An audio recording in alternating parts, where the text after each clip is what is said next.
കോൺഗ്രസിന്റെ മുഖ്യമന്ത്രിയാണ് ഇനി വരികയെന്ന് എല്ലാവരും ഉറപ്പിക്കുകയാണെന്ന് KPCC working president Shafi Parambil MP. ഹൈക്കമാൻഡാണ് മുഖ്യമന്ത്രിയെ തീരുമാനിക്കുക. തെരഞ്ഞെടുപ്പിൽ കൂട്ടായ നേതൃത്വമാണ് പ്രവർത്തിച്ചത്. അതിന്റെ ക്രെഡിറ്റ് എല്ലാവർക്കും ഉള്ളതാണെന്നും ഷാഫി പറമ്പിൽ പറഞ്ഞു.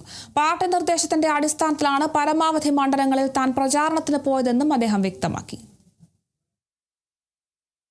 എല്ലാവർക്കുമാണ് ഇതിൻ്റെ ക്രെഡിറ്റ്. ഞങ്ങളൊക്കെ ഞങ്ങളുടെ ഉത്തരവാദിത്തങ്ങൾ നിറവേറ്റുക മാത്രമാണ് ചെയ്തിട്ടുള്ളത്.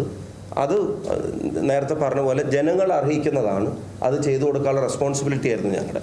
അടുത്ത മുഖ്യമന്ത്രി UDF-ൻ്റെ ആണ്, കോൺഗ്രസിൻ്റെയാണ് അടുത്ത മുഖ്യമന്ത്രി എന്നുള്ളത് നമ്മൾ തത്വത്തിൽ അംഗീകരിക്കുന്നു. 2, അതാരാണെന്ന് ഈ പത്രസമ്മേളനം നടത്തുന്ന ഞാനോ പത്രസമ്മേളനത്തിൽ ഇരിക്കുന്ന ബഹുമാനപ്പെട്ട മാധ്യമപ്രവർത്തകരോ നമ്മുടെ ആരുടെയും തീരുമാനങ്ങളിലോ കമൻറ്റുകളിലോ വരേണ്ടതോ വരുന്നതായിട്ടുള്ളൊരു കാര്യമല്ല.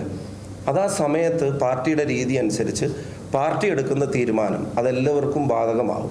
അപ്പം അതിനുവേണ്ടി വെയിറ്റ് ചെയ്യുക എന്നുള്ളതല്ലാതെ അതാരാവുമെന്ന് ഊഹിക്കാനോ ഊഹിച്ച് ചർച്ച നടത്താനോ ചർച്ചയുടെ ഭാഗമാവാനോ പങ്കാളികളാവാനോ നമ്മൾ ആരും ശ്രമിക്കേണ്ടതില്ല എന്നുള്ളതാണ് എൻ്റെ അഭ്യർത്ഥന.